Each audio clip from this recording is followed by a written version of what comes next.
बिल्कुल दोस्तों, physics study circle में आप लोगों का स्वागत है। आज हम लोग एक नया चैप्टर शुरू करेंगे केमिस्ट्री में। ठीक है। और उस चैप्टर का नाम आप लोग देख रहे होंगे, मेटल्स एंड नॉन मेटल्स, यानी धातु और अधातु के बारे में हम लोग पढ़ेंगे। बहुत ही इंपॉर्टेंट क्वेश्चन चैप्टर है। इससे बीपीएससी में अक्सर जो है क्वेश्चन जो है आता है, बल्कि कोई भी ऐसा कॉम्पिटेटिव एग्जाम नहीं जहाँ पर इससे क्वेश्चन नहीं है। ठीक है। हर कॉम्पिटेटिव एग्जाम, जो भी बीपीएससी है, जेपीएससी है, यूपीपीसीएस है, ठीक है, जो भी सिविल सर्विस का एग्जाम है, उसके अलावा जो है रेलवे का है एग्जाम, वहां से क्या है, और भी जो भी कॉम्पिटेटिव एग्जाम है, वनडे एग्जाम, उसमें इसमें इससे जो है क्वेश्चन आता है। एसएससी में भी इससे जो है क्वेश्चन आता है। चलिए, क्वेश्चन तो हर हाल में आता है, चैप्टर बहुत इंपॉर्टेंट है। इसमें हम लोग क्या क्या पढ़ेंगे? सबसे पहले इसका इंट्रोडक्शन देखेंगे, धातु और धातु के बारे में, यह है क्या। फिर इसका भौतिक गुण देखेंगे, फिर इसका रासायनिक गुण देखेंगे, और इसका धातु और धातु का प्रतिक्रिया, केमिकल रिएक्शन देखेंगे, क्या कैसा होता है रिएक्शन। फिर इसका प्रॉपर्टीज देखेंगे, आयोनिक कंपाउंड का, आयनिक यौगिक जो बनाता है, आयनिक यौगिक क्या है। फिर एक्सट्रैक्शन देखेंगे, थोड़ा सा निष्कर्षण से भी कुछ क्वेश्चन कभी कभी आता है, वो देख लेंगे। और फिर संक्षारण और रोकथाम, मतलब क्रोजन कैसे होता है, वो भी हम लोग देखेंगे। ठीक है। सभी टॉपिक, 7 टॉपिक लिखा हुआ, 7 भी इंपॉर्टेंट है। और ये सभी डिस्कशन पूरा जो है एनसीईआरटी बेस्ड रहेगा।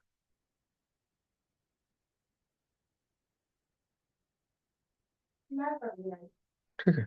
चलिए, हम लोग इंट्रो, चलो हम लोग देखते हैं। पहले इंट्रो हम लोग जान लेते हैं कि धातु धातु के बारे में क्या जानते हैं। हम लोग इससे पहले एक चैप्टर पढ़े थे, प्योर मैटर वाला, है, 9th क्लास का। 9th क्लास का एनसीईआरटी में था वो। तो प्योर मैटर नाम से वो यूट्यूब में अवेलेबल भी है, आप जाके देख सकते हैं। उसमें तत्व के बारे में पढ़े थे, वो क्या होता है, और तत्वों को उनके गुणों के आधार पर धातु और धातु में बांटा जाता है, इसके बारे में हम लोग बात किए थे। ठीक है। तो यहाँ पर थोड़ा सा बता दें कि जो पदार्थ था उसको 2 भाग में बांटा गया था, एक शुद्ध पदार्थ और एक अशुद्ध पदार्थ। थोड़ा सा लिंक बनेगा उसके लिए। अशुद्ध पदार्थ 2 तरह का बताया गया था, एक तत्व होता है और एक यौगिक होता है। और इसमें आता है अशुद्ध में मिश्रण। ठीक है। अब तत्व का 3 भाग में इसको बांटा गया था, धातु, उपधातु और अधातु। तो ये 3 भाग में इसको बांटा गया था। ठीक है। बेसिकली ये उपधातु को नहीं पढ़ा जाता है, लेकिन उसको जब वहां तत्व पढ़ा रहे थे पीर वहां पर इसको पढ़ाए हैं। तो यहाँ पर आप जान लीजिए कि अब यहाँ हम लोग शुरू करेंगे यहाँ तत्व से। देखिए, पदार्थ के बारे में सब पता है, जिसको नहीं पता है वो जाके देखिए, वीडियो अवेलेबल है, इसका लिंक जो है डिस्क्रिप्शन बॉक्स में डाल दिया जाएगा, आप उसको देख सकते हैं। ठीक है। देखिए, तो तत्व के बारे में जान लीजिए कि यह पदार्थ का शुद्ध रूप है, और यह समान प्रकार के परमाणुओं से बना होता है। इसको जो है, और आगे एक चीज और जान लीजिए कि तत्व को, उसको आगे फर्दर इसका डिवीजन करना जो है पॉसिबल नहीं होता है। ये डिफिनेशन इसका जो है दिया गया है। ठीक है। 2 प्रकार का है ना, एक धातु होता है, एक अधातु होता है। ये धातु कुछ एग्जाम्पल यहाँ पर जो है इसका सिंबल के साथ दिया है, आपको इसी के साथ याद रखना है। लिथियम है, बेरिलियम है, sodium, magnesium, potassium, calcium, aluminium, iron, chromium, copper, zinc, silver, gold, पारा, गैलियम, सीजियम, आई से आयोडीन। सॉरी, ये आयोडीन नहीं, आयोडीन तो अधातु। ठीक। यहाँ पर कार्बन है, सल्फर है, देखिए आयोडीन है, क्लोरीन है, ऑक्सीजन है, नाइट्रोजन है, फास्फोरस है, ब्रोमीन है। ये सब इसका जो है एग्जाम्पल है अधातु का। ठीक है। अब हम लोग यहाँ पर धातु और अधातु को जो है उनके गुणों के आधार पर, मैंने भौतिक गुण और रासायनिक गुण के आधार पर इसको जानने का प्रयास करते हैं। ठीक है। तो सबसे पहले हम लोग जो है इसका भौतिक गुण देखते हैं, फिजिकल प्रॉपर्टीज देखते हैं। और यही आज हम लोग का जो है मेन टारगेट है कि हम लोग इसको आज देखेंगे। तो सबसे पहला जो गुण है वो लस्टर है, यानी चमक है। तो देखिए, धातु जो है चमकीला होता है, इसका चमकते सदा था, मतलब ये चमकेगा। और अधातु जो है वह चमकता नहीं है, ये चमकीला नहीं होता है, मतलब इसे शाइनिंग नहीं आएगा। अपवाद इसमें सिर्फ ये याद रखना है कि आयोडीन जो है अधातु होने के बाद भी ये कैसा होता है, चमकदार होता है। तो ये इंपॉर्टेंट है, अपवाद को याद रखना है, इससे क्वेश्चन आता है। ठीक है। चलिए, अब हार्डनेस का बात करते हैं, कठोरता। तो मेटल धातु जो है वो सॉफ्ट से हार्ड होता है, मतलब सॉफ्ट भी होता है, हार्ड भी होता है, जनरली सॉलिड होता है। लेकिन कुछ तत्व आमतौर पर ये ठोस होते हैं, कुछ तत्व ऐसे हैं, कुछ धातु ऐसे हैं जिसको चाकू से काटा, जैसे क्षार धातु है, अल्कली मेटल कहते हैं, लिथियम, सोडियम, पोटेशियम, ये इतना नरम होते हैं कि इसको चाकू से काटा जा सकता है। इसका घनत्व कम होता है, गलनांक भी कम होता है। ठीक है, बहुत रिएक्टिव मटेरियल आपको बताया था, रिएक्टिविटी सीरीज में आपको बताया था, ये सब जो है बहुत रिएक्टिव होता है। पोटेशियम सबसे रिएक्टिव है, उसके बाद सोडियम है। ठीक, ये आपको बताया था। उसके अलावा देखिए, सॉलिड जब बोले तो सभी धातु सॉलिड नहीं होते हैं। पारा जो है ये एक ऐसा धातु है जो कमरे के तापमान पर क्या होता है,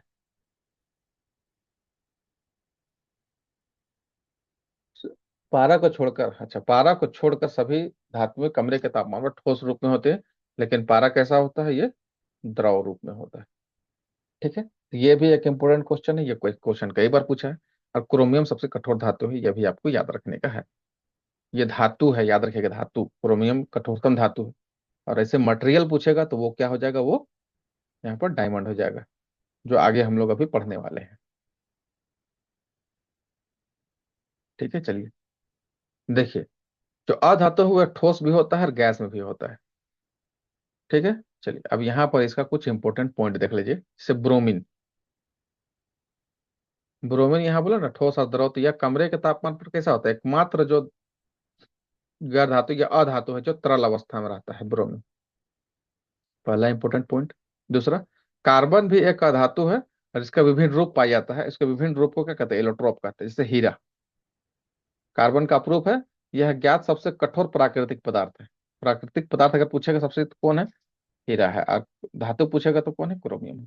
ठीक है, अधातु में भी फिर हीरा ही हो जाएगा। चलिए, इसका गलनांक जो है और क्वथनांक बहुत अधिक होता है। क्लियर है। इसी में कार्बन का एक अपरूप है, ग्रेफाइट। यह कार्बन जो है एक अन्य अपरूप जो विद्युत का सुचालक होता है, ये अभी आगे भी अभी देखेंगे इसके बारे में। तो दो प्रॉपर्टी हम लोग देख लिए, एक चमक माने लस्टर, और दूसरा हार्डनेस माने कठोरता। तीसरा देखेंगे मेलिएबिलिटी, मतलब आघात वर्धनीयता। ठीक है, आघात वर्धनीयता क्या होता है कि धातुओं को पीट कर पतली शीट या शीट कह लीजिए या चादर बनाई जा सकती है। यह गुण जो है लचीलापन या आघात वर्धनीयता कहलाता है। ठीक है, जैसे सोना और चांदी सर्वाधिक जो है ना नम्य धातु है या आघात वर्धनीय धातु है। ठीक है, सबसे ज्यादा कौन है, सोना, और उसके बाद चांदी। अब यहाँ पर देखिए, ये जो है अधातु क्या होता है, भंगुर होता है, इसको पीटिएगा टूट जाएगा। ये शीट इसको पीट के नहीं बना सकते। क्लियर है। चलिए, नेक्स्ट हम लोग गुण देखते हैं, भौतिक गुण। वो है डक्टिलिटी, ये डक्टाइल कहते हैं, इसको तन्यता कहते हैं। धातु तन्य होता है और अधातु भंगुर होता है। तो अब धातु का जो है कि धातुओं को पतले तारों में खींचने की क्षमता को इसका तन्यता कहते हैं। मतलब इसको खींच के ना तार बनाया जा सकता है। और सोना सबसे अधिक जो है तन्य धातु है। आपको जानकर आश्चर्य होगा कि 1 ग्राम सोने से 2 किलोमीटर लंबा तार बनाया जा सकता है, सोचिए, इतना ज्यादा इसमें तन्यता होता है। ठीक है, चलिए नेक्स्ट हम लोग देखते हैं, conductor of heat and electricity, माने ताप और विद्युत का सुचालक कौन कौन होता है और कौन कुचालक होता है। तो धातु सुचालक होता है, ये सुचालक है, समझिए धातु। और उष्मा का सबसे अच्छा सुचालक कौन है, चांदी और तांबा। और खाना पकाने का बर्तन धातु से ही बना होता है, तो सबसे ज्यादा जो आपको बर्तन दिख रहा होगा वो किससे बनता है, एल्युमिनियम का आप देखते होंगे, या आयरन का, लोहा से बना हुआ, या फिर जो है पीतल का देखते होंगे, जो एक क्या है, या कांसा का। ठीक है, जो ये दोनों क्या है, ये दोनों एलॉय है, जिसको कहते हैं मिश्र धातु। और ये मिश्र धातु बना है दो धातुओं के मिलने से। ठीक है, तो आपको बताना है, यहाँ कमेंट करके बताइए कि पीतल का कॉम्बिनेशन किस किन दो धातुओं से बने। दोनों में कॉपर है, कॉपर दोनों में रहेगा, लेकिन दोनों के साथ और कौन सा एक एक तत्व धातु है जो मिलके बनाता है पीतल और कांसा बनाता है, आप कमेंट में जरूर बताइए। चलिए, अब यहाँ पर देखिए, अधातु में, अधातु जनरली जो है कुचालक होता है, ऊष्मा और विद्युत दोनों का। लेकिन ग्रेफाइट जो कार्बन का एक अपरूप है, ये ऊष्मा और विद्युत दोनों क्या होता है, सुचालक होता है। तो ग्रेफाइट एक याद रखना है, अपवाद के रूप में। क्लियर है। चलिए नेक्स्ट आइए, हम लोग मेल्टिंग पॉइंट के बारे में बात करेंगे। तो मेल्टिंग पॉइंट जो गलनांक है, यह मेटल का जो है उच्च गलनांक होता है। गलनांक कैसा होता है? उच्च। जैसे एल्युमिनियम का 660 डिग्री सेल्सियस, ठीक है, और कॉपर का 1600 से 1900 डिग्री सेल्सियस, और आयरन का 2200 डिग्री से 2500 डिग्री सेल्सियस इसका हाइट जो होता है। लेकिन इसका अपवाद को आपको याद रखना है, दो है इसका अपवाद। एक है गैलियम और एक है सीजियम। इसका गलनांक बहुत कम होता है। इसको अपने हाथ में भी रखेंगे तो ये दोनों पिघल जाएगा। तो ये दो अपवाद को याद रखना है आपको, ठीक है, गैलियम और सीजियम। अधातुओं की बात करें तो इनका जो है मेल्टिंग पॉइंट जो है वो क्या होता है? लो होता है, बहुत कम होता है। जैसे सल्फर का 115 डिग्री में गल जाता है। हाइड्रोजन और ऑक्सीजन का तो बात ही नहीं करना है, माइनस में इन लोग का है। ऑक्सीजन माइनस ले जाना पड़ेगा तब ये गलेगा, तो इतना कम है, 218 डिग्री सेल्सियस में ऑक्सीजन, और 259 डिग्री लगभग में माइनस में, वो भी डिग्री सेल्सियस में, ये जो हाइड्रोजन जो है क्या होगा? गलेगा। ठीक है, मेल्टिंग पॉइंट। तो ये हो गया हम लोग का मेल्टिंग पॉइंट। अब हम लोग देखेंगे सोनोरस, ये ध्वनि, किसे ध्वनि निकलता है, किसे ध्वनि नहीं निकलता है। द तो यहाँ पर नॉन मेटल का देख ले कम ध्वनि युक्त होता है, मतलब इसे लेस सोनोरस होता है, ठीक है। लेकिन धातु जो है ये सोनोरस होता है। वे धातुएं जो किसी कठोर सतह से टकराने पर ध्वनि उत्पन्न करती है उसको सोनोरस कहा जाता है। तो जैसे स्कूल में जो घंटी होता है, स्कूल की घंटी जो हम लोग देखे होंगे, अपने पढ़े होंगे उस टाइम, घंटी बजता है, तो वो किसका बनता है? वो लोहा का बना होता है। लोहा क्या है? धातु है, ठीक है। चलिए नेक्स्ट, अब यहाँ ऑक्साइड के बारे में थोड़ा सा बात कर लेते हैं। ऑक्साइड, तो मेटल का जो ऑक्साइड है, मतलब अधिकांश धातुएं जो है पानी में घुलने पर क्षारीय ऑक्साइड बनाएगी। क्षारीय ऑक्साइड ये याद रखने का है। और जो अधातुएं हैं वो अम्लीय ऑक्साइड बनाएगी। आपको एसिड बेस वाला भी चैप्टर में ये आपको बताएं हैं। तो ये हम लोग देखें धातुओं का जो कुछ भौतिक गुण था, इससे क्वेश्चन जो है पूछता है। ठीक है, खास करके जो अपवाद वाला सेक्शन आपको बताए हैं वो आपको अच्छे से कर लेना है, याद कर लेना है बिल्कुल, जहां जहां अपवाद आ रहा है। पारा और ब्रोमीन, ये तो इतना बार पूछा है कि मैंने गिना नहीं जा सकता है, ठीक है। उसके अलावा और भी इससे रिलेटेड, जैसे सोना वाला सबसे ज्यादा तन्य कौन है ना, उष्मा का कुचालक सुचालक कौन अधातु होता है, इस तरह का सवाल बहुत पूछा है। तो आप इसको अच्छे से इस वीडियो को देखिए, रिवीजन भी कीजिए, ठीक है।